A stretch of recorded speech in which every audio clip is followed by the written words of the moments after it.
打开一本书，就是打开一个丰富的世界。各位亲爱的朋友，很高兴您又到我们台南爱陶瓷的节目里头来了。今天我们很特别的来到一个很温馨的小客厅，它的名字叫蒙娜米。蒙娜米呢，就是我的好朋友的意思。我们来到这里呢，是要拜访我们的蒙娜米乐团的团长洪七美洪老师。美霞老师好，大家好。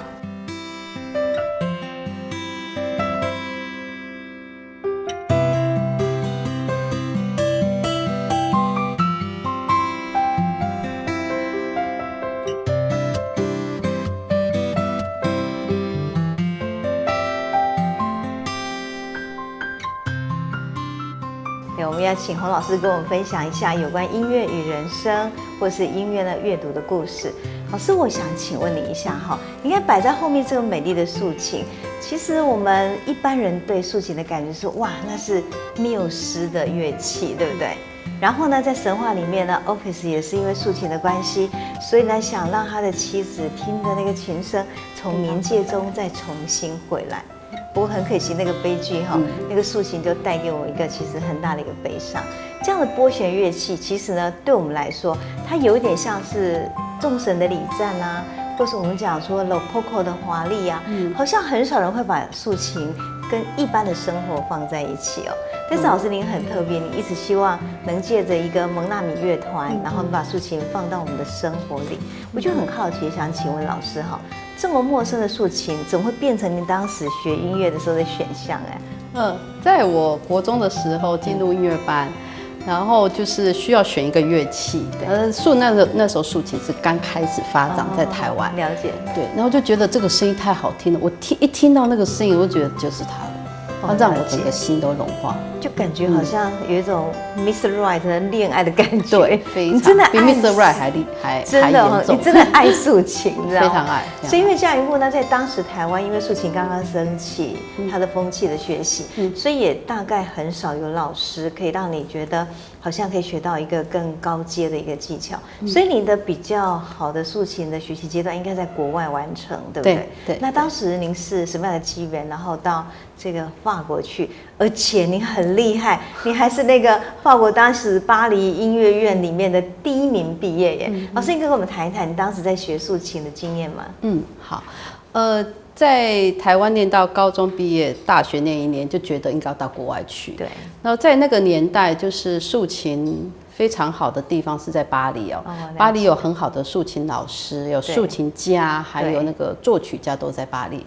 那我想说，既然要学竖琴，就要到最好的地方去学最好的东西回来。哇，就这样。可是对于一个当时算是19岁的女生来讲，这是一个很勇敢的举动哎。我觉得你到那外面，事实上是有使命感去学习的。对，应该学习的历程，不管怎样来讲，都还是某种程度上会刻苦吗？刻苦。别人看我觉得我很苦，可是我不会，乐在其中，我不是自虐者。就是譬如说，我讲一个例子好了，在巴黎大概6周就会有2个礼拜的放假，了解，他们的 vacation 对是这样。那大家一放假就会到外地去玩，去滑雪啊，去哪边玩？对。可是我没有哎，我一放假我除了去买菜，不然就在家里练琴。对，早上起来喝一个咖啡就开始弹练习曲，然后中午休息一下，下午又练，然后晚上就记录我今天练的状况。所以你会给你自己每天这样的一个工作表，一直在操作你今天去练习的这件事情，是不是？不是工作表，是享受。哇！然后我觉得，然后我还在其中。对，我有一个印象就是。2个礼拜嘛，2个礼拜假就不用去学校，我只要能够喂饱我自己就好。了解。所以我去超市买完菜就回家练。那2个礼拜之后，突然有一天，有人打电话给我，然后我突然发现说，我不知道怎么讲话。原来我这2个礼拜我都没有讲到一句话，发言，就你只是用你的麦要去跟你的竖琴一直对话这件事情而已。对。哇，难怪这么样的投入，这么样的热爱，所以后来会在巴黎的音乐学院的时候，他能够这么好的成绩毕业。可是毕业之后，我记得您好像没有马上回国，为什么？其实我到国外去学，我就是一个愿望，我希望把最好的到国际上学的，觉得很棒的弹琴方式带回来台湾。对，那我一毕业之后，我发现突然意识到说，我知道怎么弹，可是我不知道怎么教。哦，了解。对，所以就跟我爸爸就是可不可以再支持我1年，然后我就扛着竖琴就到洛桑，扛着这么大的竖琴。去到瑞士的洛桑，哇！从巴黎，然后到洛桑，真的厉害。然后到洛桑找到的老师是，他也是世界上非常非常有名的竖琴老师，是哦，对，而且竖琴家是。然后我在那边跟他学，他对这个音质的要求非常的严谨。了解。他说我只要你发0.2的力度，你不可以发0.021，0.2不能发0.201都不行。波之间的控制要到这么严谨。对，所以老师有他自己非常严肃的程式，应该这样说嘛哈，非常非常理性，或是说严格的去对待那个事情。这对你来讲，我觉得老师你有感觉是一个很自由的人。那你有没有觉得那一段时间的学习，你还好吗？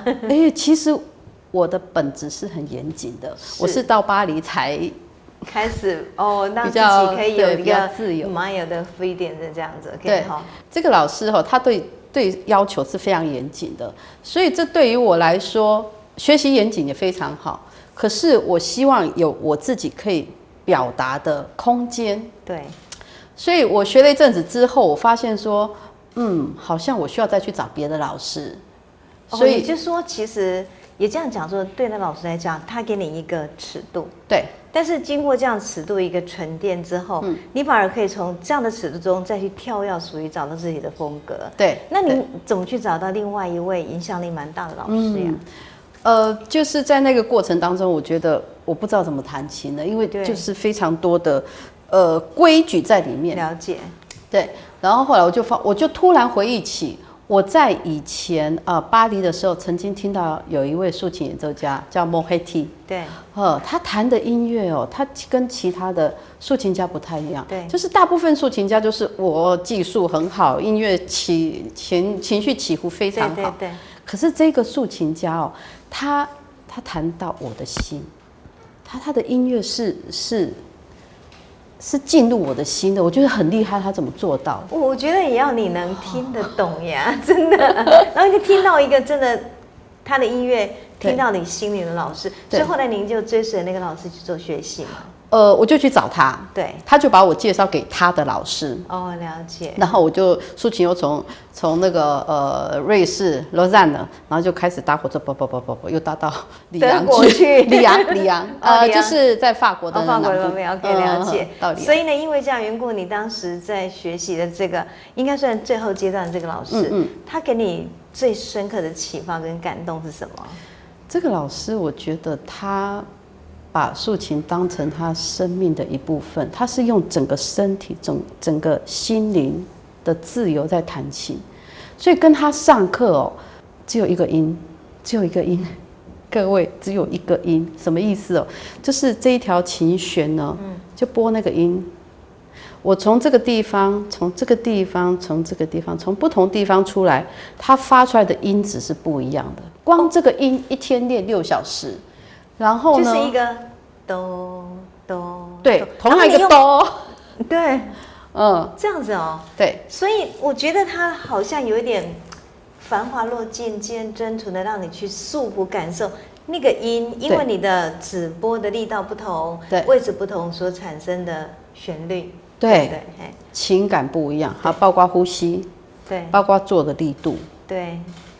我这个老师其实我觉得他真的把音乐放到你的生命里，对不对？对。你后来有我超享受的，我再分享一个小小的片段，就是因为他在讲到这个关节，第二关节，他说第二个关节就像人的膝盖一样，对，我们坐下去的时候，他膝盖或是站起来，他其实使用的力度，它的力度是怎么样，它跟这里弹琴有关系。对。那我一直没有办法把这个声音弹好，我就一直在想。那个想不是说是只有练琴想，包括我在刷牙也在想，我在睡觉也在想，这个声音应该怎么样，我都一直找不到那个声音。后来有一次是跟那个我的室友，一个法国的老师，小学老师，他说啊，走了，我们去滑雪，然后我们就去滑雪。我在那个滑雪的过程当中，就是那个雪，那个斜坡，然后它必须要膝盖要有弹性。对对对，在那个弹性里面，我惊艳到了。哦，了解。对，所以后来你把那个感觉放在当你弹琴的时候，我们的手是一个活生生的肉跟肢体的感觉去拨动那个弦。对，所以难怪老师在您每次弹琴的时候，发现你好像在跟竖琴谈恋爱，因为真的那种感觉是完全把自己的心啊，把自己的意啊，都完全还有爱都放进去了。所以我觉得后来您会从这样的学习之后回到台湾。我想，基本上你一定有对台湾很深刻的一种热爱。那你回来台湾之后，我觉得有些乐曲哈，我们在看蒙娜米演出的时候，它也相当程度的有回到本土的感觉，对不对？对。所以老师，您可以给我们示范一段，比如说本土的民谣啊，或本土的音乐呀，它改编的，然后用乐器来弹奏，可以吗？有 OK 没问题，我们就为大家，我们为大家演奏，就改编那个就是听友哦，哦，听友哦，很典型，好，我们来听听看。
哇，这真的是老师感觉很好哎！而且我跟着竖琴去听哦贝了，还真的蛮特别的哈。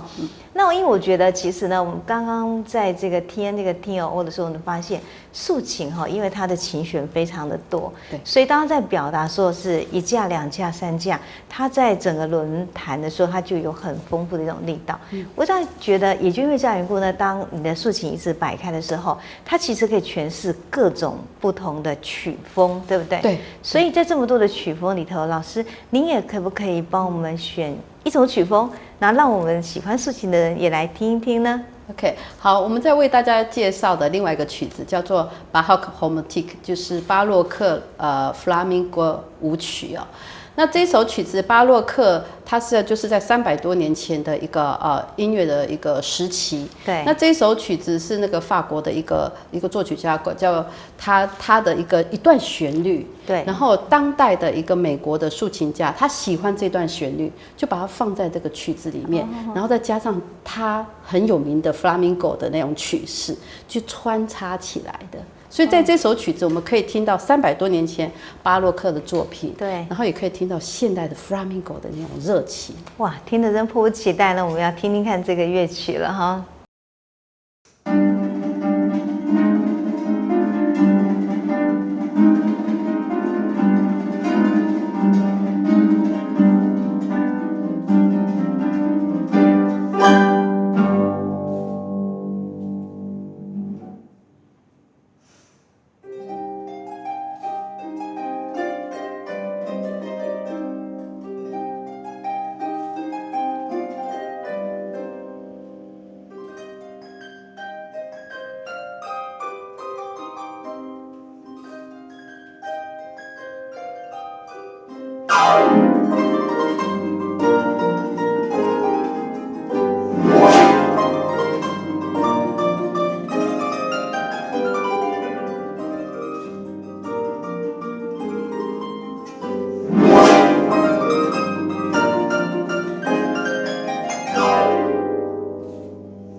哇，这段乐曲老师真的给你感觉节奏感真的很好，你听了以后就忍不住很想敲敲你的身体，或是踢踢你的脚，跟着他一起。原来竖琴也有带给人家这么欢乐的感觉。老师，我觉得哈，其实蒙娜米呢，一直我很喜欢你这样的名称，是因为从你那里才了解他是我的朋友，他是一个很热情的邀请。那老师，我想请问您，您到安平的老家做这个蒙娜米的小客厅，您对蒙娜米乐团的期许是什么？其实刚开始要回到自己的老家，对的一个念头就是，我希望创造一个可以让团员耳朵安静的空间，耳朵安静，心会安静，在那样子的状况之下做出来的音乐的品质，才是真正从心里面出来的。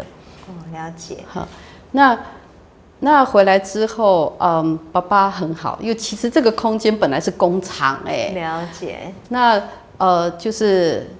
就把他这个空间就让给我们使用。那有一个比较大的空间，就想说，只有团练有一点可惜哦。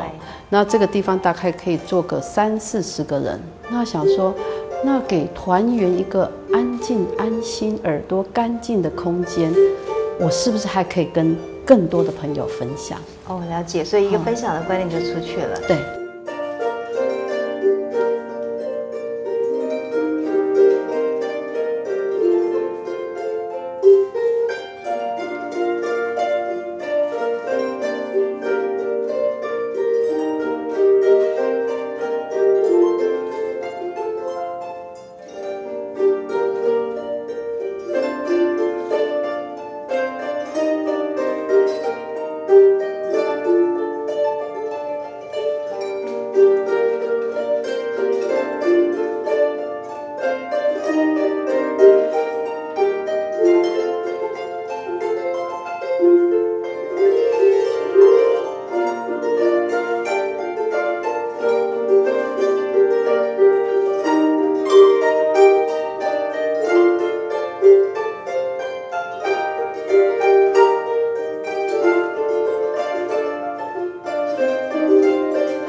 其实我一直觉得，每一个人他在成就一个伟大事业的背后，一定有很多很好人支持。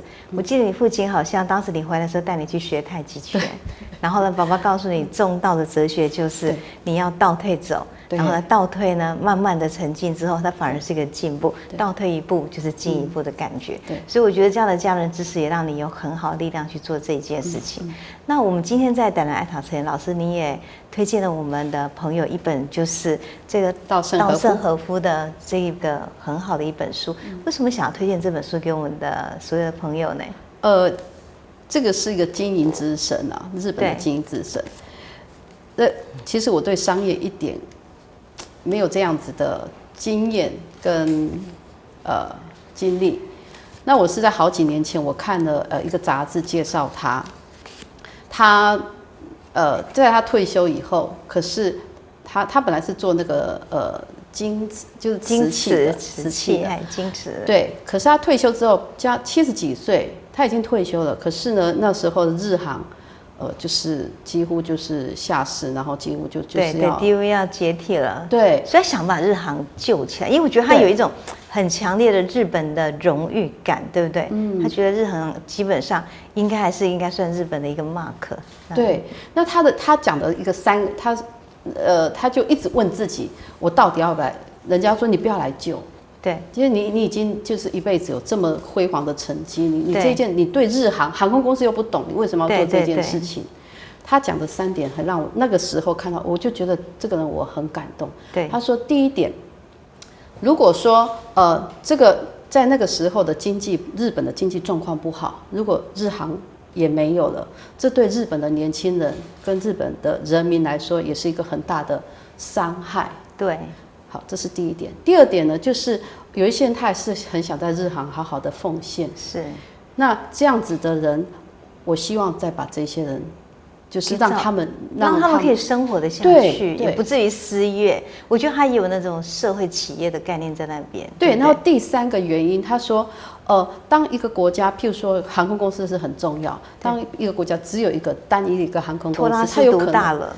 对，就是光这3点，我就觉得哇，这个人了不起。然后就开始去研究他哈。其实他有很多的哲学，比如说生活态度里面，他这样讲说，每一天都必须过得超认真。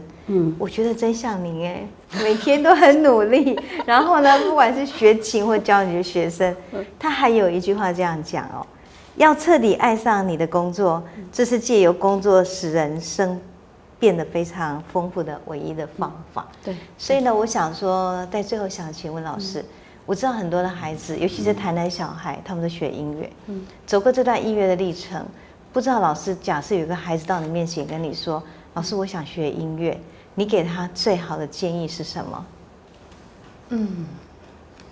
音乐之路其实没有那么好走，跟自己在一起，安静的跟自己在一起。了解，这大概也是蒙娜米呢提供这个空间，变成一个大家可以团聚，大家可以创造，大家可以在这里呢开出很多美丽花朵的地方，对不对？希望。所以我讲说，这个蒙娜米呢，我们最近呢也跟南方讲堂跟蒙娜米合作，我们有许许多多很好的课程。我们有那个用电影来讲，那一年我们追过的电影，哇，都让人非常高兴的似曾相识。我们也用那个我们讲桂冠与花在月光下，告诉你呢，其实它是跟绘画有关系的，所以呢，绘画跟竖琴也可以对话。然后呢，我们也用了一个非常非常好的一个建筑是宁静的音乐，用建筑呢跟竖琴的对话。最后呢，我们会在年底有个最特别的爱给最特别的你，看看诗歌怎么跟竖琴对话。所以其实竖琴是有无限的可能。很高兴老师提供这个空间，让我们一起来享受。好，我们谢谢这个我们的蒙娜语乐团的团长洪金美洪老师，谢谢美霞老师，谢谢大家。有人说，上帝想要照顾每一个人，所以遗落了许多的音符在人间。那些音符串成乐章，像珍珠，珠圆玉润地抚慰了许多人的心。它也像夜空里的繁星，点点晶亮，照亮人间。洪金美老师总是这样说：我对于竖琴就是无可形容的很爱很爱。在竖琴的世界里，他的心定下来了，他的耳朵也张开了。他觉得竖琴懂我，而我愿意去懂竖琴。情必近于痴而始真。对于这份竖琴的爱与痴，曾陪伴他走过许多人生的美丽与哀愁。我们相信，借着蒙娜米与洪七妹老师一曲一曲的旋律，它也将陪伴着我们度过真善美的人生。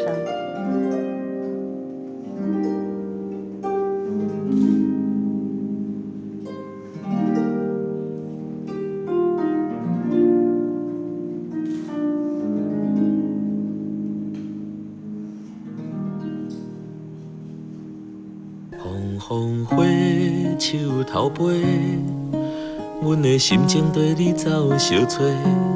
风花烟拍拍，日日点点一地走拖。